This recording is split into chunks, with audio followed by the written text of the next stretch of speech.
Bismillahirrahmanirrahim. Assalamualaikum warahmatullahi wabarakatuh. Waalaikumsalam warahmatullahi wabarakatuh. Alhamdulillah wassalatu wassalamu ala Rasulillah wa ala alihi wa ashabihi ajma'in. Amma ba'du. Puji syukur telah kita panjatkan kehadirat Allah Subhanahu wa taala atas segala limpahan rahmat taufik serta hidayahnya. Saat ini kita dalam keadaan sehat walafiat. Salawat dan salam semoga selalu tercurahkan kepada Nabi besar kita, Nabi Muhammad Shallallahu Alaihi Wasallam. Izin memperkenalkan diri, namanya Andi Gunawan, yang insya Allah akan menjadi moderator pada kajian hari ini. Kajian ini akan berlangsung selama kurang lebih 60 menit ke depan. Kajian ini diselenggarakan oleh Bintang RSUD Taman Sari, yang alhamdulillah selama ini rutin diadakan setiap bulan. Di akhir kajian nanti akan ada kuis berhadiah 2 soal untuk peserta kajian offline dan 2 soal untuk peserta kajian online. Sebelum memulai kajian hari ini, izinkan kami memberikan informasi mengenai adab-adab dalam majelis ilmu. Yang pertama, diimbau mencatat faedah ilmu dari narasumber. 2. Sesi tanya jawab setelah menyampaikan materi selesai. 3. Silakan disimak baik-baik. Semoga kita semua mendapatkan keberkahan dari Allah Subhanahu wa taala. Alhamdulillah setelah hadir bersama kita Al-Ustaz Muhammad Maktub Sani LCMA Hafizahullah Ta'ala. Beliau alhamdulillah habis Quran 30 juz. Sedikit mengenai biodata singkat beliau lulusan SD Muhammadiyah Pekajangan 04 Pekalongan, SLTP Muhammadiyah Pekajang Pekalongan, SMA Pondok Pesantren Islam Al-Mutakin Jepara, mengambil tahfiz Quran 30 juz di Mahaj Ali Al-Islam Bekasi, S1 Jami'ah Muhammad bin Saud Al-Islamiyah Libya, Saudi Arabia, S2 Universitas PT IKI Lebak Bulus, yang mana pada hari ini akan menyampaikan materi kepada kita semua. Semoga Allah mudahkan kita semua untuk menuntut ilmu di tengah-tengah kesibukan kita. Baik, tanpa panjang lebar lagi, mari kita simak dan dengarkan kajian hari ini. Kepada Ustaz Muhammad Mafdusani Asyama, tafadhol mashkur.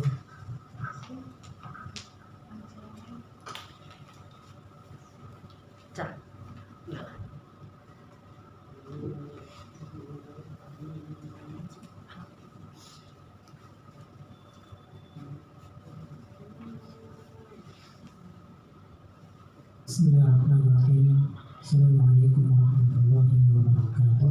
Waalaikumsalam warahmatullahi wabarakatuh. Alhamdulillahirabbil alamin wal 'aqibatu lil muttaqin wa la 'udwana illa 'alal zalimin wa asyhadu an la ilaha illallah wahdahu la syarika lah wa asyhadu anna Muhammadan abduhu wa rasuluh.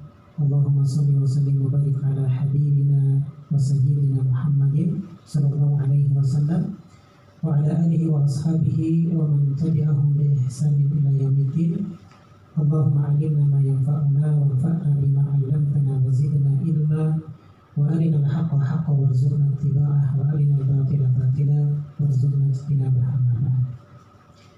Ikhwani wa akhwati, Bapak dan Ibu, saudara-saudara sekalian yang semoga dirahmati Allah. Alhamdulillah, pertama kita panjatkan puji syukur kita kepada Allah Subhanahu wa taala. Di sore hari ini kita masih diberikan taufik dan hidayahnya dengan dapat melaksanakan sholat asar secara berjamaah. Kemudian kita lanjutkan dengan majelis ilmu. Tentunya minimal kita akan mendapatkan 4 hal yang dijanjikan oleh Rasulullah SAW. 1, diberikannya rahmat. Kemudian kedua, dinaungi malaikat. Lalu kemudian yang ketiga, diberi ketenangan hati. Dan yang keempat adalah Allah membanggakan kita di hadapan penduduk langit sana. Salawat dan salam tetap kita junjungan kepada Nabi kita Muhammad SAW beserta para sahabat beliau dan orang-orang yang selalu istiqamah menjalankan sunnah beliau. Ikhwani wa akhwati rahimakumullah, sore ini insyaallah kita akan membahas tentang Nabi kita Muhammad SAW. Tentunya ada istilah yang sering kita kenal dengan kalimat tak kenal maka tak sayang. Semakin kita mengenal maka akan semakin sayang. Dan mencintai serta menyayangi baginda Nabi SAW itu bagian daripada iman. Nanti akan kita bahas insyaallah taala dalam pembahasan tentang mengenal Nabi Sallallahu Alaihi Wasallam ini. Ikhwani wa akhwati rahimakumullah, dalam mengenal Nabi kita Sallallahu Alaihi Wasallam itu ada dua poin. Pertama adalah mengenal sosok individu beliau sendiri, dan yang kedua adalah dari sisi kerisalahan beliau. Pertama kita akan mengenal beliau dari sisi sosok beliau, imma dari sisi nasab maupun nama beliau. Baik. Adapun nama beliau itu banyak, tidak hanya Muhammad saja. Beliau memperkenalkan dirinya dengan nama Ahmad. Beliau juga memperkenalkan dirinya dengan nama Al-Mahi, Al-Aqib, Al-Hashir, Al-Muqaffi, Nabiyur Rahmah, Nabiyut Taubah, Khataman Nabiyyin, Abdullah. Itu nama-nama yang beliau perkenalkan kepada kita semuanya. Nah, kita tahunya dari mana? Beliau sendiri yang menyebutkan. Di antaranya hadis yang dibawakan oleh sahabat Jabir bin Mut'im atau Jabir bin Mut'im. Nabi SAW pernah bersabda begini, Innali asma, aku itu memiliki banyak nama. Ana Muhammadun, saya Muhammad. Wa ana Ahmad, saya juga Ahmad. Wa ana Al-Mahi, saya juga bisa dipanggil Al-Mahi. Kenapa dipanggil Al-Mahi? Karena alladzi yamhawwaha bi al-kufra. Dengan diutusnya aku, kekufuran saat diutusnya Rasulullah SAW, maka dihapus oleh Allah Subhanahu Wa Taala. Jadi dengan datangnya dakwahnya Nabi SAW, berbagai macam bentuk kekufuran, penyembahan terhadap berhala, itu semuanya mereka didakwai oleh Rasulullah SAW, sehingga dakwah tersebut untuk memusnahkan atau menghinakan berbagai jenis peribadahan kepada selain Allah. Kemudian wa ana al-hashir, saya juga al-hashir. Wa ana al-aqib, dan saya juga al-aqib. Nabi SAW memperkenalkan diri beliau dengan berbagai macam nama. Kemudian juga beliau dikenal dengan nama Abdullah juga. Kalau nama Abdullah ini disematkan oleh Allah Subhanahu Wa Taala. Di dalam Al-Quran banyak sekali Allah menyebut Rasulullah SAW dengan kata Abdullah. Kalau nama Muhammad itu di dalam Al-Quran hanya ada 4 kali disebutkan. Di Al-Quran 4 kali itu. Tapi seringnya Allah Subhanahu Wa Taala menyebut beliau alaihissalam dengan nama Abdullah. Contoh dalam surat Al-Jin ayat yang ke-19, Allah Ta'ala berfirman, wa annahu lamma qama Abdullah, dan bahwasanya tatkala Abdullah berdiri. Siapa Abdullah yang dimaksud di sini? Adalah Rasulullah SAW. Yad'uhu kadu yakununa alaihi libadah. Dan bahwasanya tatkala Abdullah Muhammad berdiri menyembah Allah, mengerjakan ibadah, hampir saja jin-jin itu berdesak-desakan merumuninya. Ini dalam Quran surat Al-Jin ini menceritakan dakwahnya Rasulullah SAW sehingga diikuti oleh bangsa jin. Baik. Kemudian riwayat yang menyebutkan bahwa beliau juga menyebut nama beliau dengan Nabi Taubah dan Nabi Rahmah. Ini disebutkan oleh sahabat yang bernama Abu Musa al-Asy'ari radhiyallahu ta'ala anhu. Jadi kalau kita dengar nama Asy'ari itu di zaman Nabi SAW, ada keluarga Asy'ariyun. Asy'ariyun itu keluarga yang sangat cinta sekali dengan Al-Quran. Jadi kata Nabi SAW, aku mengenal rumah-rumah keluarga Asy'ariyun itu ketika pada maghrib pasti rumah-rumahnya itu diramaikan dengan bacaan-bacaan Al-Quran para penghuninya. Jadi tahu, oh ini keluarganya Asy'ari nih, keluarganya Asy'ari, keluarganya Asy'ari nih. Karena keluarga Asy'ari itu cinta sekali terhadap Al-Quran, ya bukan berarti para sahabat yang lainnya tidak cinta ya. Tapi bisa dikenal keluarganya Asy'ari itu ketika pada sholatil maghrib mereka selalu meramaikan rumah-rumah mereka itu dengan tilawatul Quran, bacaan Al-Quran. Makanya kalau di tradisi kita di Indonesia ini khususnya ya, ketika pada sholatil maghrib itu kayaknya ada yang hampa kalau kita nggak baca Quran. Pasti kita baca Quran dan harus kita baca Quran. Ibu kami kalau kecil, kalau sudah maghrib setelah sholat nggak boleh keluar rumah sebelum baca Al-Quran sampai isya. Ya udah, kita baca Al-Quran sampai setelah isya, baru sampai menjelang isya, nanti setelah isyanya kita bersihkan. Jadi tradisi seperti ini sudah ada dari zaman dahulu, tapi sekarang wallahu a'lam. Sekarang mendengarnya kayak ada suara tangisan sinetron.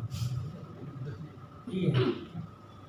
Ini begitu. Nah, alangkah indahnya kalau tradisi yang seperti ini kita mulai dari diri kita masing-masing juga.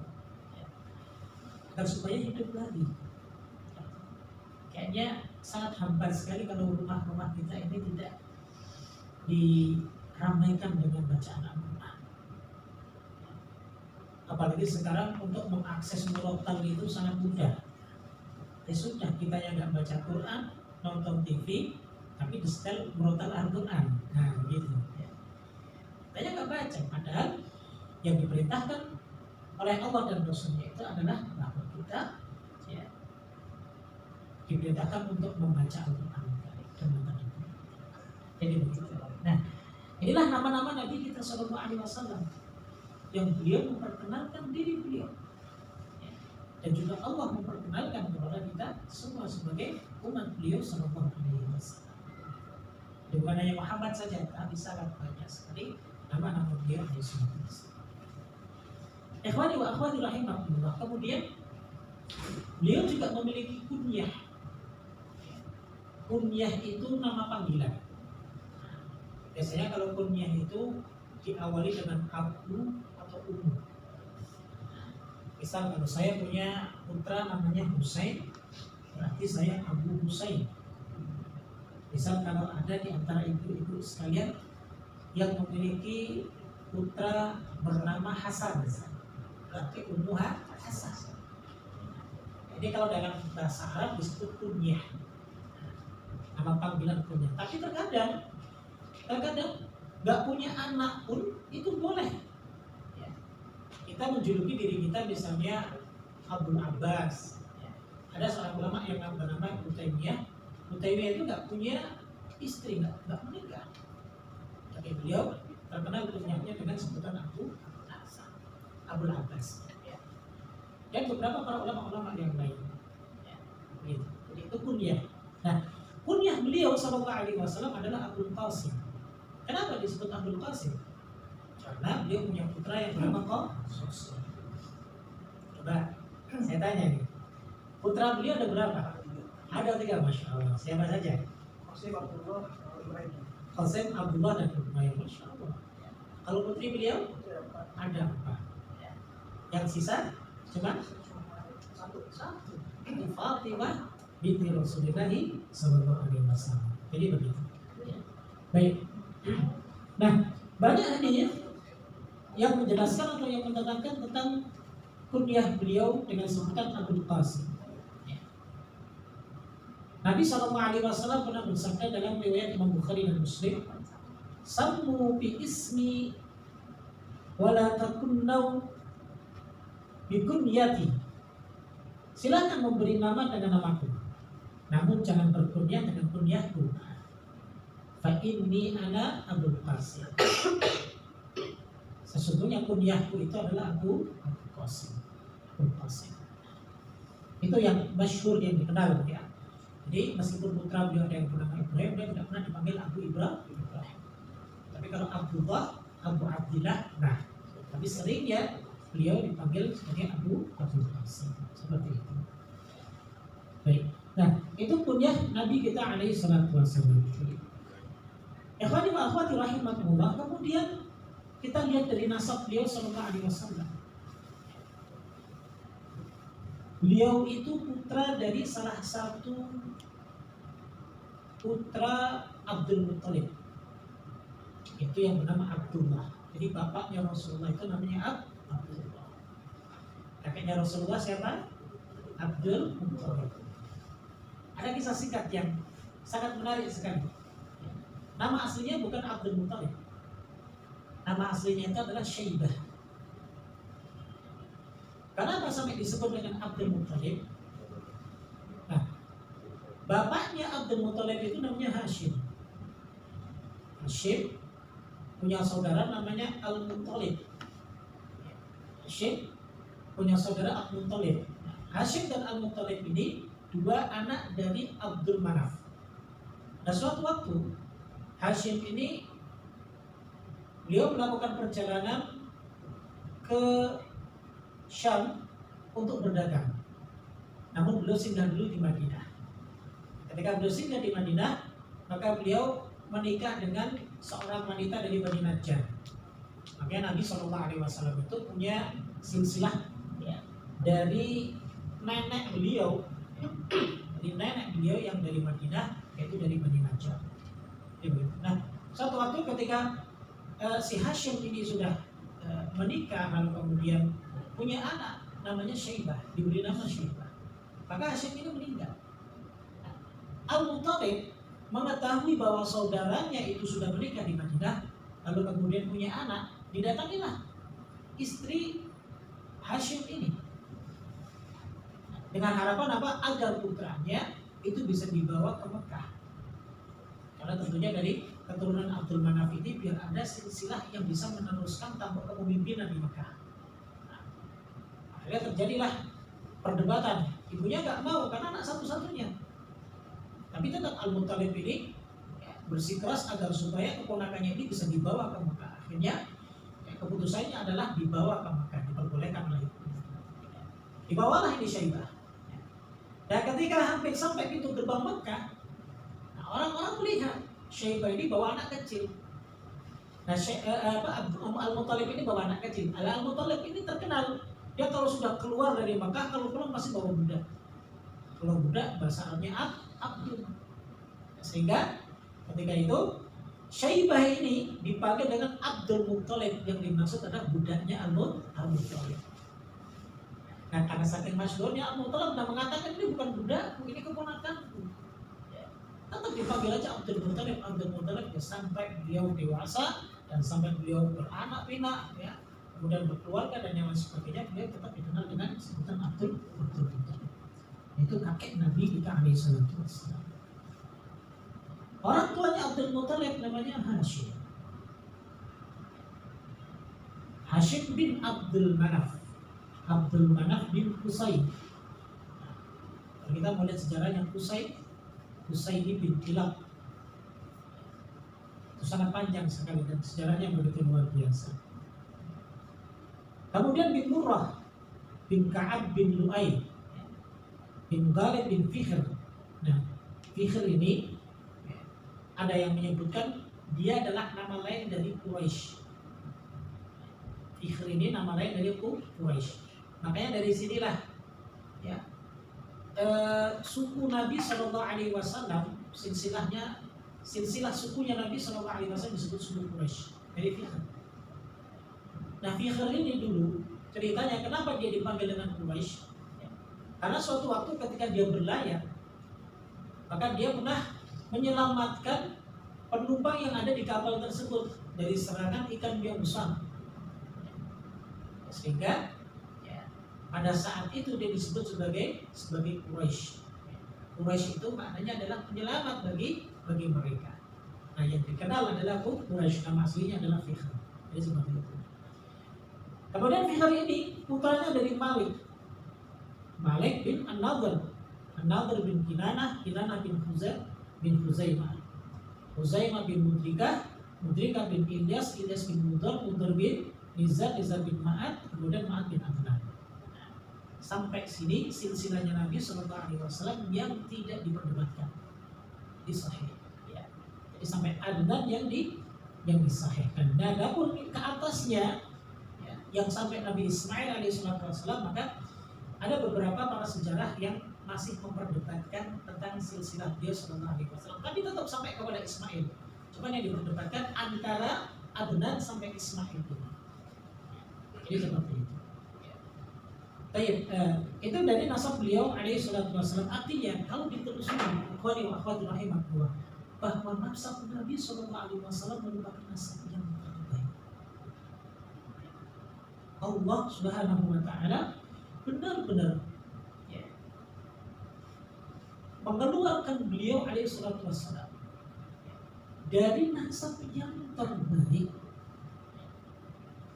Makanya ketika zaman di mana sebelum datangnya Nabi Shallallahu Alaihi Wasallam kan kita kenal dengan zaman apa aja? Jahiliyah. Bagaimana wanita itu tidak memiliki tempat, tidak dimuliakan sama sekali. Jadi anak itu bisa mewarisi istri bapaknya. Kemudian ya, bisa saling bertukar istri untuk menikmati istri tetangganya, istri temannya, istri sahabatnya, itu bisa bertukar. Artinya ya, pada zaman itu ya, perbuatan dalam tanda kutip kita katakan ya, perbuatan perzinahan itu ya merupakan hal yang biasa karena itu merupakan tradisi mereka. Namun Nabi kita alaihissalam dilahirkan bukan dari rahim yang tidak baik. Makanya Nabi SAW pernah mengatakan, kharajtu min nikah, aku ini dilahirkan dari jalan pernikahan. Walam ukhraj min safah, aku tidak dilahirkan dari perzinahan. Min ladunni Adam ila an waladani abi wa abi, mulai dari Nabi Adam sampai pada ayah dan ibu. Artinya silsilahnya Nabi yang sampai Nabi Adam, dari silsilah Nabi alaihissalam yang sampai ke Adam alaihissalam, itu dengan jalur yang terbaik yang Allah pilihkan. Ya, meskipun sekali lagi yang namanya anak itu nggak pernah punya salah. Dosa orang tua itu ya, nggak akan menurunkan kepada anak. Sekali lagi, ya, maaf misal ada kejadian kecelakaan laki-laki dan perempuan, maka ketika membuahkan ya, buah hati, maka anak ini bukan anak yang berdosa.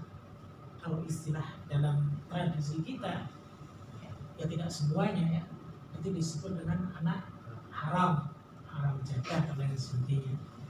Yang seharusnya dan sebenarnya anak ini anak fitrah, anak yang tidak berdosa. Dia dikatakan bahwa dia adalah anak haram. Yang haram adalah ketika ada perbuatan yang dilakukan oleh bapak ibunya. Nah, ini yang haram ini. Tapi kalau anaknya, jangan sampai kita katakan sebagai anak haram. Ya. Meskipun nanti dalam hukum Islam ada beberapa hal yang terhalang ya, untuk mendapatkan hak-hak dari seorang anak, dari orang tua, dari orang tuanya seperti itu. Lam yusibni min safahi al-jahiliyah syai'. Tidak ada kebejatan jahiliyah sedikit pun dalam nafsaku. Ini hadis ini diriwayatkan oleh Imam Bukhari. Ya, karena itulah kita katakan bahwa Nabi kita Muhammad SAW lahir dari nasab terbaik. Dari nasab terbaik. Makanya pernah di dalam riwayat yang lain beliau alaihissalam pernah bersabda, bu'ithu min khairi quruni ibni Adam. Aku ini diutus dari keturunan dari Bani Adam yang terbaik pada setiap turunnya. Jadi setiap kurun ataupun setiap abad itu Allah Subhanahu Wa Taala selalu memberikan satu generasi yang terbaik. Pasti setiap abadnya.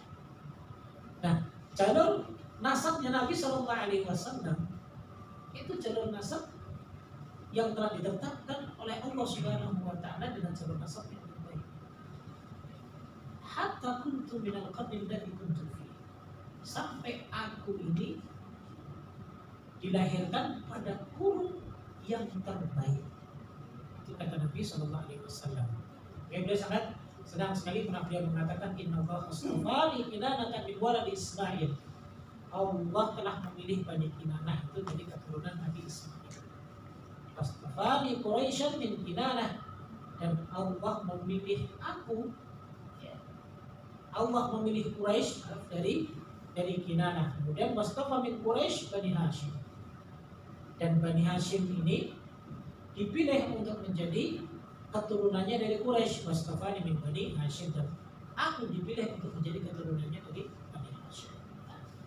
Artinya adalah ketika Allah Subhanahu wa taala mempersiapkan rasulnya yang membawa risalah, yang mendakwahkan wahyu-wahyu yang Allah nanti turunkan kepada setiap rasulnya, itu tentunya rasul-rasul ini dari sisi jalur keturunannya saja sudah baik, bukan buruk.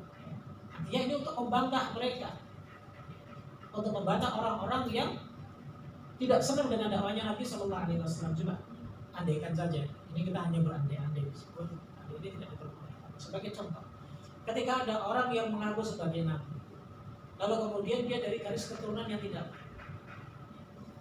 tentunya tidak akan mungkin dipercaya. Gak usah jauh-jauh, terkadang ketika kita dakwah di kampung, saya kasih contoh saja, ada pengalaman pribadi yang sangat unik sekali. Sebab kita ingin masuk ke satu lembaga atau satu organisasi, mana kita sudah membawa gelar, membawa titel yang tentunya titelnya juga tidak cukup. Kita kuliah hanya 4 tahun begitu. Itu juga kita juga punya beberapa sertifikat atau bisa dikatakan ijazah sangat juga ada. Namun ketika kita sampai di tempat kelahiran kita, yang dilihat ternyata bukan itu. Kalau memang dites dari sisi keilmuan nggak ada masalah, terkadang kamu anaknya siapa? Nah, oh bapakmu Sayyidi ya? Oh tukang kayak itu ya? Sebab karena orang tua kita jadi pekerjaan yang sekiranya kurang mentereng, ataupun kalau masyarakat menganggap bahwa pekerjaan tukang kayu itu bukan pekerjaan yang dimuliakan lah, itu tetap ditolak, subhanallah. Maka terkadang hanya dari sisi profesi orang tuanya, itu anaknya itu bisa tertolak kalau dia ingin misalnya menyampaikan sesuatu atau ingin menjadi di lembaga di bagian sesuatu, itu bisa tertolak. Sebab karena orang tuanya yang punya profesi yang dianggap profesi tersebut bukan profesi yang dimuliakan, bukan guru dan yang lain sebagainya. Nah, ini masyarakat kita loh yang notabene-nya kan tentunya sudah jauh dari masa-masa jahiliyah, udah 14 abad yang lalu. Tapi tradisi itu ternyata masih ada di beberapa lingkungan masyarakat kita. Ya sudah, kalau memang tidak mau menerima, ya kita cari tempat yang lain yang sekiranya bisa menerima kita apa adanya, menerima orang tua kita yang punya profesi apa adanya seperti itu. Padahal orang-orang yang sukses itu biasanya dia dari keluarga yang orang tuanya mungkin kekurangan dan yang lain sebagainya. Ya, hampir sebagian seperti itu. Ya, tapi terkadang sekali lagi ya, tuntutan dari masyarakat yang menjadi budaya mereka, kebiasaan mereka, itu tidak bisa dibantah. Tinggal kita saja mensikapinya dengan baik. Nah, itu dari sisi profesi orang tua saja terkadang tidak diterima. Apalagi dari sisi keburukan orang tuanya. Bagaimana Nabi Shallallahu Alaihi Wasallam bisa diterima sekiranya kalau seandainya orang tua Nabi itu orang tua yang tidak baik dan yang lain sebagainya. Subhanallah. Inilah tentunya semua berjalan atas kehendak Allah. Apa yang ada di atas muka bumi ini, perjalanan yang kita alami, yang kita tempuh dari mulai kita lahir hingga kita nanti diwafatkan oleh Allah Subhanahu wa taala, Taala, maka itu semua perjalanan yang sudah Allah Subhanahu wa Taala kehendaki dan tetapkan. Begitu, tinggal bagaimana saja kita bisa mensikapi itu semua. Nah, jadi bagaimana? Ya, inilah sedikit tentang mengenal Nabi kita Sallallahu Alaihi Wasallam dari nasab dan juga dari pribadi beliau Sallallahu Alaihi Wasallam. Ya, begitu. Intinya adalah beliau dari keturunan yang sangat baik, dan beliau pun memiliki akhlak yang baik, sehingga masyarakat ya seharusnya ketika beliau membawa satu risalah, satu wahyu, seharusnya masyarakat itu saat itu menerima. Dan beliau dikenal dengan Al-Amin, orang yang dapat dipercaya. Bahkan kalau ada penduduk Mekah yang ingin melakukan satu perjalanan, mereka khawatir dengan barang-barang rumah mereka titipkan kepada Rasulullah SAW. Itu terkenal as-sadiqul amin, orang yang jujur dan orang yang dapat dipercaya. Tidak ada yang pernah mencela Nabi SAW. Sepakat itu disepakati oleh semua penduduk Mekah. Tiba-tiba ketika Rasulullah SAW dapat wahyu, dia sebelumnya sempat ragu untuk menyampaikan, cuma Allah Subhanahu wa Ta'ala perintahkan dia Muhammad, kabarkan semua kepada umat. Dakwahkan dengan dakwah yang jarum, ya. Sudah tidak dengan dakwah yang sembunyi-sembunyi lagi. Maka Nabi SAW kumpulkan penduduk Mekah, naik di atas bukit, beliau mengatakan, baik Bani Hashim, wahai Bani, disebut semua oleh Nabi SAW. Bagaimana menurut kalian sekiranya kalau aku mengatakan bahwa di belakang bukit ini ada tentara ataupun pasukan yang akan menyerbu kalian, percaya nggak kira-kira kalian? Kami percaya ya Muhammad. Kamu adalah orang yang jujur. Kamu pasti amanah. Kami sangat percaya. Nabi senang dengan jawaban itu. Tapi ketika beliau menyampaikan bahwa aku telah mendapatkan wahyu dari Allah Subhanahu wa Ta'ala, sudah mulai mereka menghujat Nabi di tengah salat. Kira-kira ada apa? Kok sampai masyarakat beliau Sallallahu Alaihi Wasallam tidak mau menerima itu? Padahal Nabi Sallallahu Alaihi Wasallam terkenal orang yang sangat jujur sekali. Tapi ketika beliau jujur tentang risalah beliau, malah ditolak, tidak diterima. Disinilah ada keunikan dari masyarakat Mekah pada saat itu. Sudah ditolak, dikatakan bahwa Muhammad tukang sihir, Muhammad pendusta, Muhammad pembohong, tapi tetap dari penduduk Mekah itu dia yang menghina Nabi Sallallahu Alaihi Wasallam pendusta. Tapi ketika dia melakukan perjalanan pergi, dia tetap tidak barang-barangnya kepada Nabi Sallallahu Alaihi Wasallam. Kan aneh. Padahal bisa kita simpulkan bahwa satu keyakinan itu sangat sulit sekali untuk berubah kalau tidak dengan dasar ilmu. Keyakinan apapun kita nggak bisa berubah dia. Orang punya keyakinan memiliki Tuhan tiga, ya kan? Dari saudara-saudara kita ada yang punya keyakinan memiliki Tuhan tiga. Kita coba diskusi dengan mereka, dan itu keyakinan mereka. Kecuali mereka sudah mencari tahu, kemudian mempelajari ilmu agama kita, kemudian yang paling penting di sini adalah mendapat hidayah dari Allah Subhanahu wa Ta'ala, itu bagi yang berbeda. Tapi yang jelas untuk merubah satu keyakinan yang sudah mengakar pada diri seseorang itu amat sangat sulit sekali.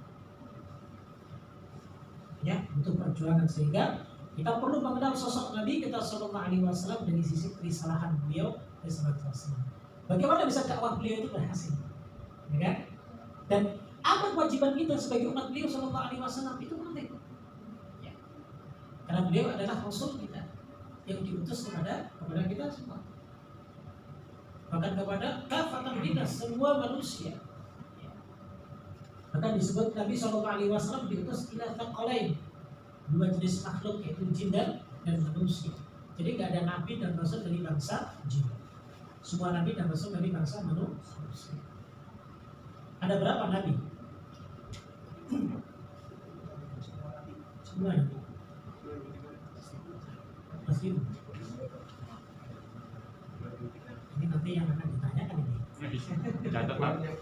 Catat. Jadi Nabi itu pernah ditanyakan oleh sahabat Abu Dzar Al-Ghifari.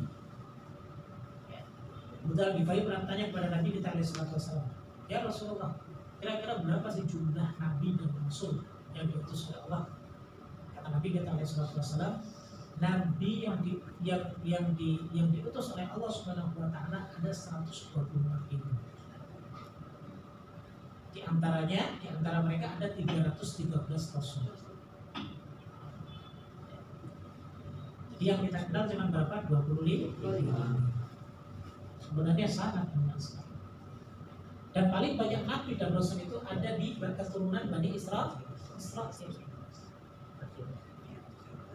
Gak ada dari keturunan Sangguria, gak ada dari keturunan mana lagi, Joko, Seta, ada Nabi Joko, ada Nabi Sukarjo, Sukarjo, dan jadi gak ada, ya, tidak ada. Jadi Nabi, ya, mulai dari Rasul, Nabi dan Rasul mulai dari Nuh alaihissalam hingga Nabi Isa alaihissalam, itu semua Nabi dan Rasul diutus kepada Bani Israel.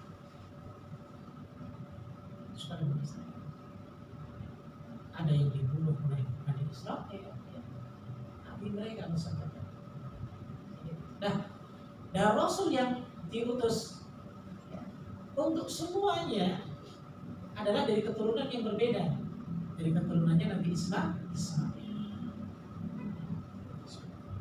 Jadi cuma satu Rasul kita saja alaihissalam. Semuanya yang lain dari keturunan Bani Israel. Siapa Israel itu? Yakub. Yakub itu anaknya Ishak. Ishak anaknya Ibrahim. Ibrahim punya berapa anak? 2. Ishak dan Ismail. Yang disembelih siapa? Ismail. Tapi kalau di agama lain yang disembelih Ishak. Jadi ada 2 versi. Kalau di agama lain, saya sering ngobrol sama kawan-kawan yang di Nasrani. Saya kalau dari mereka yang disembelih itu yang disembelih adalah Ishak. Tapi kalau dari agama Islam yang disembelih adalah Ismail alaihissalam. Nah, dari anak keturunannya Nabi Ismail alaihissalam itu gak ada yang menjadi Nabi dan Rasul, kecuali Nabi kita Muhammad sallallahu alaihi wasallam.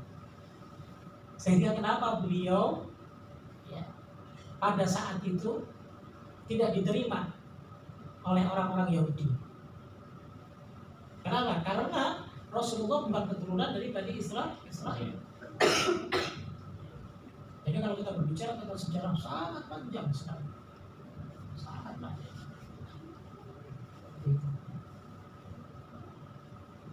Sejarah saya pernah mengajar sirah Nabawiyah saja hampir 3 tahun selesai kajian mingguan. Sangat panjang sekali dan sangat asyik sekali kalau menyelami perjalanan hidup Rasulullah SAW.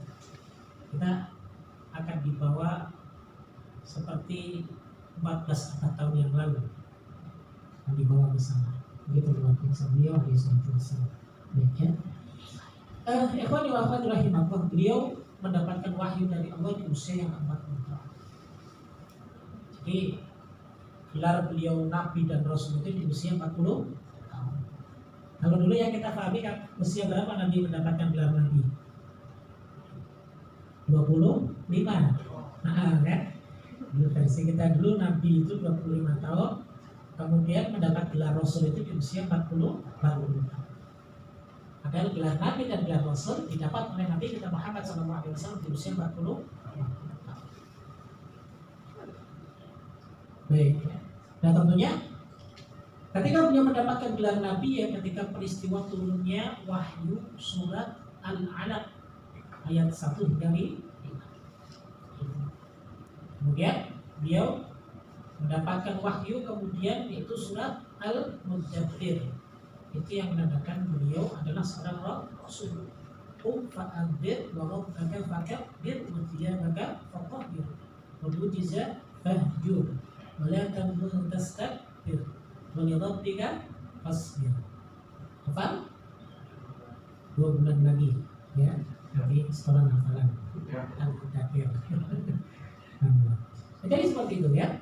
Jadi ketika beliau sudah mendapatkan wahyu dari Allah untuk menyebarkan dakwah, ya, menyebarkan dakwah untuk membenahi umat, beliau alaihissalatu wassalam. Jadi semua rasul yang diutus oleh Allah Subhanahu wa taala itu punya misi. Punya misi. Misi yang paling besar adalah apa? Untuk meluruskan keyakinan umat pada saat itu, agar supaya mereka memiliki keyakinan yang benar yang sebagaimana Allah Subhanahu wa taala perintahkan kepada semua hamba. Apa tujuan kita diciptakan oleh Allah itu untuk apa? Beribadah. Bagaimana cara beribadah yang benar? Nah, itulah yang diajarkan oleh para rasul yang diutus oleh Allah Subhanahu wa taala.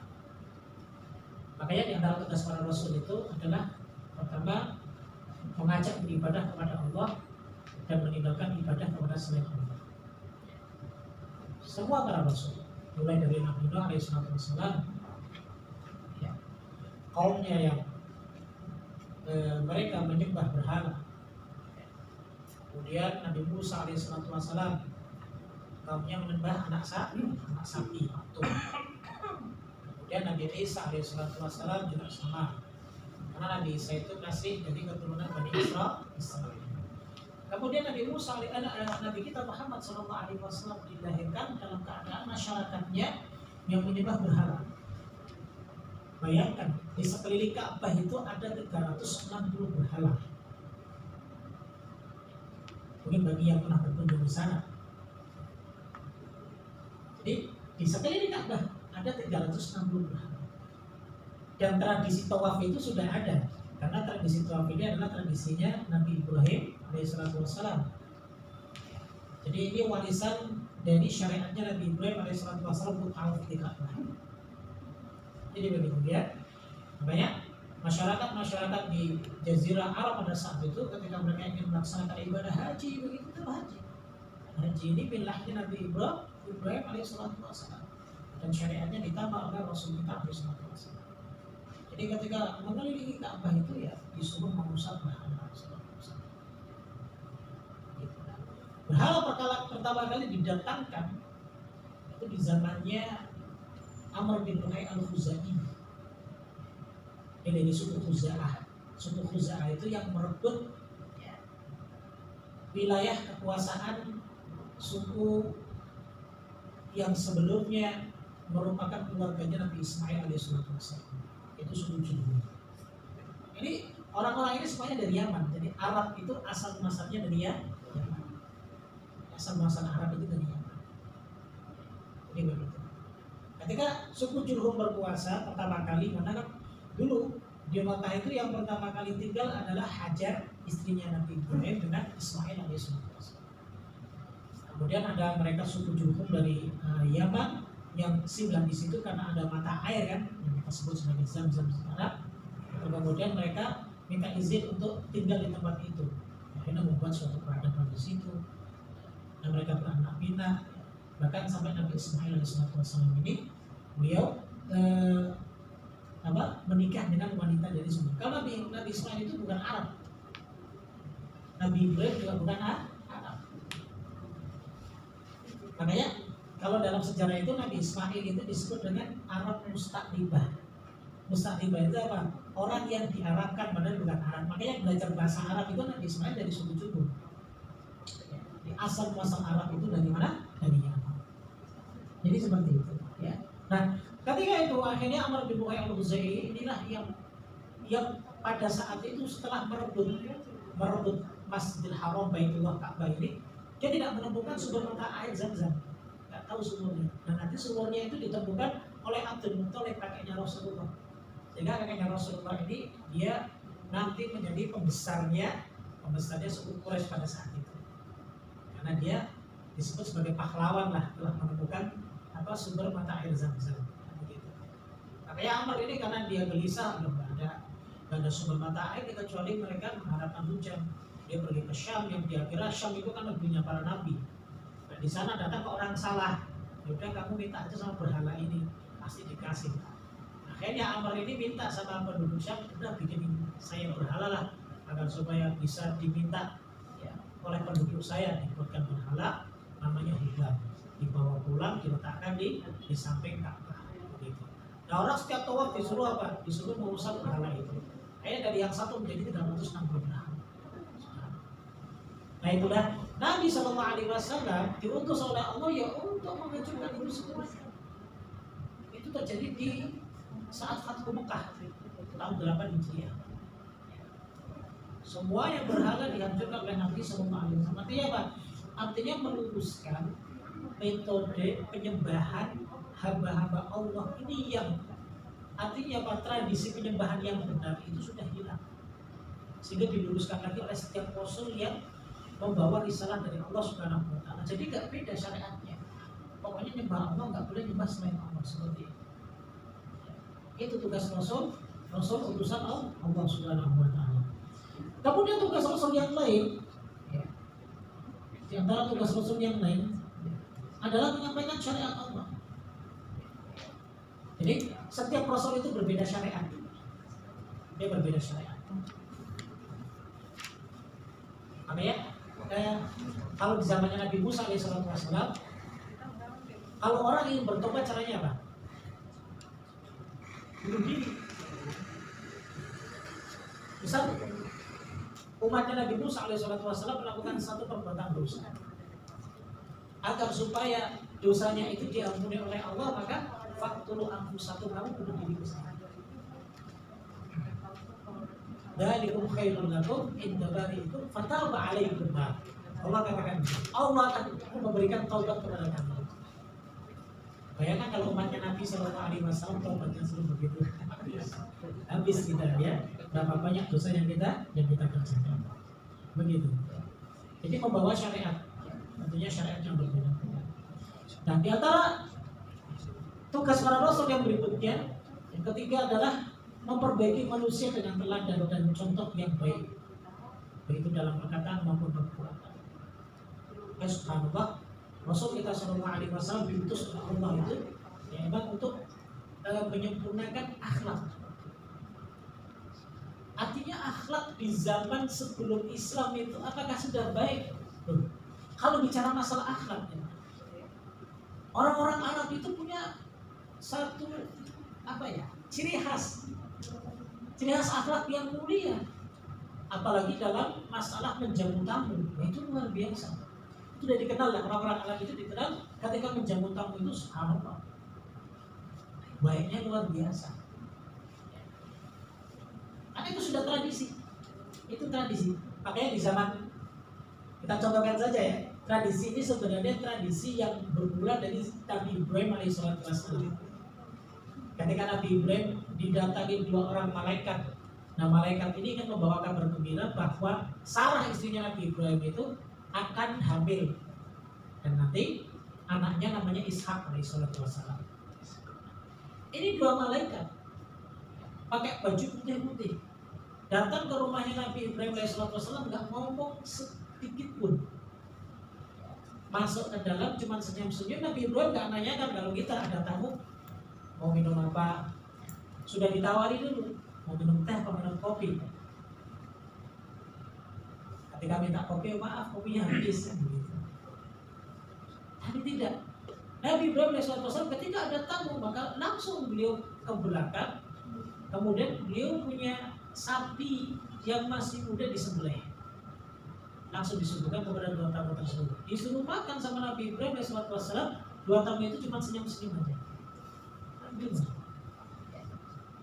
Kalau kita dikontrakan malam-malam jam 12 ada 2 orang yang putih pakai baju putih-putih ketok pintu. Kira-kira kita bukain enggak? Jangankan kita subuhin, kita mau bukain aja takut. Pasti kita lihat kedua kakinya dulu, apakah nempel di tanah atau tidak. Kalau nggak nempel di tanah, kita pasti beristi'adzah, a'udzubillahi minasyaitonir rajim. Kalau nggak baca doa ataupun baca ayat kursi. Tidak dengan Nabi Ibrahim alaihissalam. Jadi akhlaknya sudah bagus, adabnya sudah bagus. Makanya dengan datangnya Nabi Shallallahu Alaihi Wasallam, itu Nabi Shallallahu Alaihi Wasallam membawa di salah satunya adalah dengan menyempurnakan akhlak beliau, akhlak umat pada saat itu. Itulah beberapa fungsi ataupun dakwah para rasul yang diutus oleh Allah Subhanahu wa taala begitu. Baik, sebenarnya masih banyak sekali kalau kita ingin mengenal Nabi kita alaihi salatu wassalam. Ya. Insya Allah kita akan teruskan pada kesempatan berikutnya.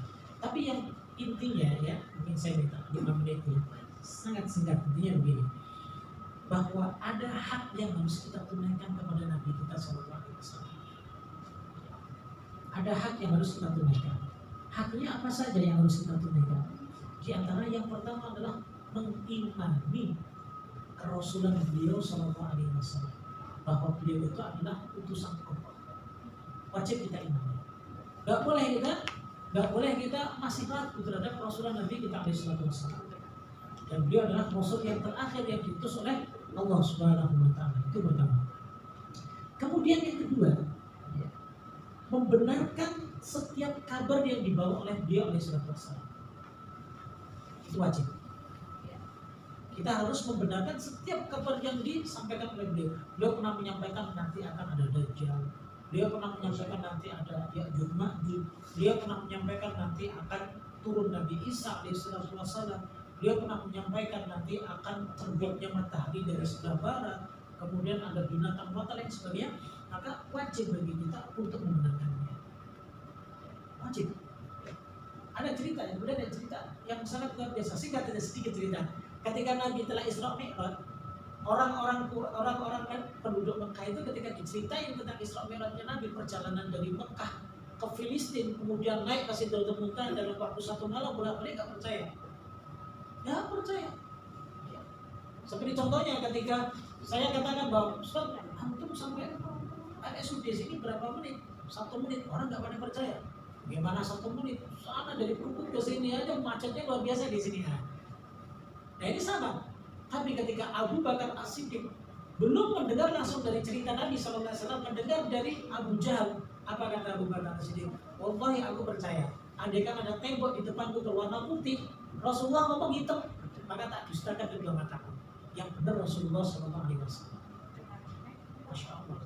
Itu wajib bagi kita untuk mempercayai kabar beliau. Kemudian yang ketiga, mematuhi semua perintah beliau. Semua yang diperintahkan oleh Nabi kita Sallallahu Alaihi Wasallam kita patuhi. Kemudian yang keempat adalah mencintai beliau Sallallahu Alaihi Wasallam. Bukti cinta kepada beliau adalah apa? Menjalankan semua syariat yang diajarkan oleh beliau Alaihi Wasallam. Dulu pernah ada terjadi perang yang disebut dengan perang Tabuk, meskipun tidak terjadi peperangan. Perang Tabuk itu zaman-zaman ataupun keadaan di mana kaum muslimin diuji dengan musim paceklik. Musim paceklik, musim panas yang begitu luar biasa. Musim paceklik, namun saat itu buah kurma itu sudah mulai tumbuh. Makanya antara dunia ke akhirat gitu. Makanya sebagian orang-orang munafik banyak yang gak ikut dalam perang tersebut. Nah, singkat cerita, ada satu sahabat yang bernama Ka'ab bin Malik.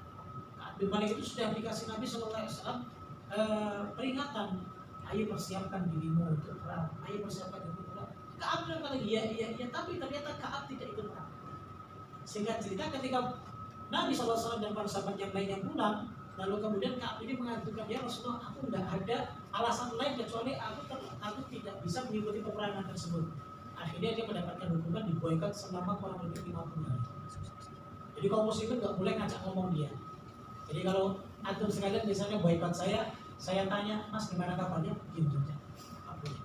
Kan bingung, mau beli sesuatu, Mbak mau beli ini, nggak diajak ngomong sama sekali, diambilkan aja udah selesai. Jadi seakan-akan dia tinggal di antara orang-orang yang bisu nggak bisa ngomong. Emang itu balasan bagi dia. Nah suatu waktu dia ketemu dengan saudaranya, masih saudara sepupuan. Dia mengucapkan salam. Kemudian saudaranya nggak jawab salam, dia nangis Ka'ab bin Malik. Kemudian dia mengatakan, Allah kau nggak mengetahui bagaimana cintaku kepada Rasulullah SAW.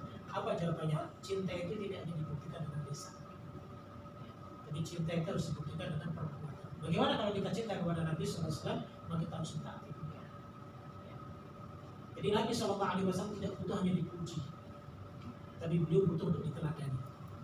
Karena memang itu tugas beliau, untuk memberikan teladan kepada umat. Sehingga kita belajar, mari belajar dari sisi akhlak beliau, dari sisi keseharian beliau, bagi para suami-suami, bagaimana akhlak Nabi SAW sebagai suami kepada istrinya. Maka itu harus kita belajar. Bagaimana muamalah Nabi kepada sesama, bagaimana muamalah Nabi kepada sama muslim dan kepada mereka yang non muslim. Itu wajib kita pelajari.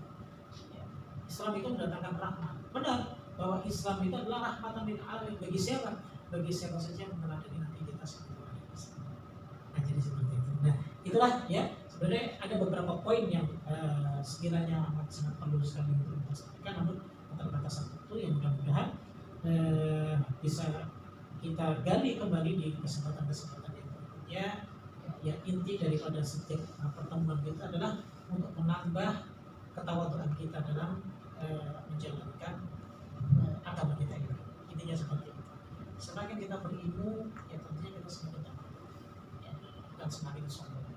Sehingga dari pertemuan ini yang mudah-mudahan menjadikan kita semakin baik ya, dalam bermuamalah dan menjadikan kita semakin baik dalam beribadah kepada Allah Subhanahu wa Ta'ala. Baik, mungkin itu yang bisa kami sampaikan. Ya. Kemudian selanjutnya berarti sesi tanya jawab atau sesi kuis. Oh ya.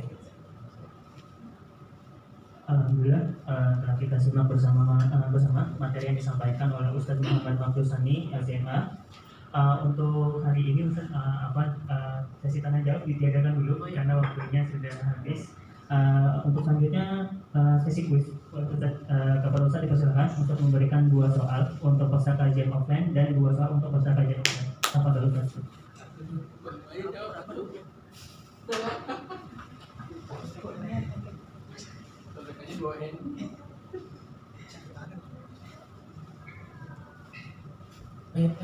Untuk peserta online terlebih dahulu. Yang pertama pertanyaannya adalah sebutkan 3 nama Nabi kita SAW selain Muhammad dan Ahmad. Yang online dulu.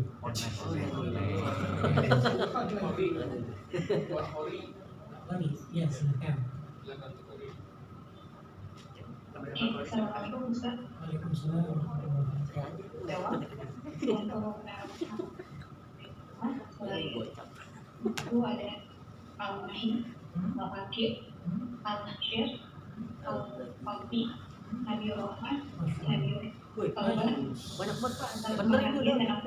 Masya Allah, mantap ya. Barakallahu fiik ya. Jazakillah khair ya. Terima kasih kepada beliau. Alhamdulillah hadiah menyusul. Kemudian yang kedua yang online terlebih dahulu. Mungkin ini tidak saya sebutkan, tapi sebagai pertanyaan mengetes pengetahuan saja. Sebutkan 2 utama putri Nabi Sallallahu Alaihi Wasallam. Iya, bagus.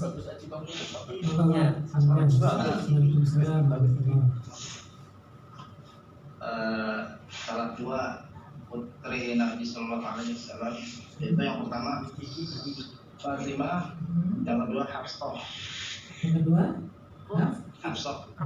Oh masih salah, itu istri Nabi.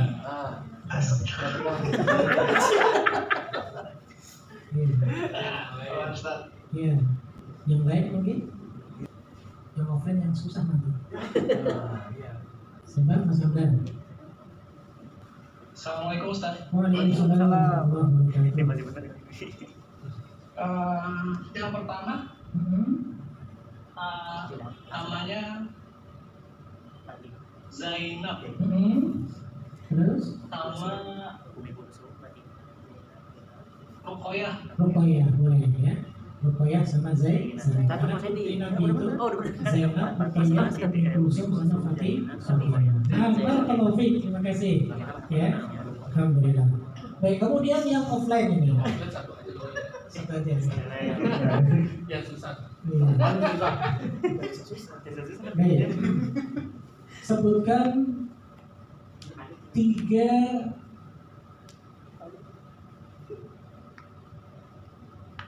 fungsi Allah Subhanahu wa Ta'ala mengutus para rasulnya kepada setiap umatnya. Apa sih misi para rasul ini? Ayo, ke tengah. Ayo, Pertama untuk menegakkan tauhid, yang kedua untuk untuk memuliakan akhlak, yang kedua untuk memberitahu tata cara kita supaya benar membawa secara benar. Iya, ya. Jadi pertama tauhid, syahadat, dan yang ketiga adalah akhlak. Kalau nggak ada pondok. Ustaz Ade. Ada di lawan. Baik, satu saja. Oh ya, satu saja. Iya. Wah, nggak imbang itu satu Ya, ya. Selanjutnya, alhamdulillah telah sampai di penghujung acara. Kami panitia Bintro RSUD Taman Sari mengucapkan jazakallahu khairan kepada Ustaz Muhammad Maktum Sani LCMA atas materi yang telah disampaikan. Semoga Allah senantiasa memberikan keberkahan dan kebaikannya kepada kita semua. Amin. Kami selaku panitia kajian mohon maaf apabila dalam penyelenggaraan kajian ini masih terdapat banyak kekurangan. Semoga kedepannya kami dapat lebih baik lagi dalam penyelenggaraan ini. Dan semoga dipertemukan selanjutnya Allah mudahkan kita semua untuk bertemu dan menuntut ilmu kembali. Saya Andi Gunawan selaku moderator dan tim panitia yang bertugas mohon pamit dan undur diri. Kita tutup kajian kita dengan doa kafaratul majelis. Subhanallahumma wa bihamdika asyhadu an la ilaha illa anta astaghfiruka wa atubu ilaik. Barakallahu fikum. Wassalamualaikum warahmatullahi wabarakatuh. Waalaikumsalam warahmatullahi wabarakatuh.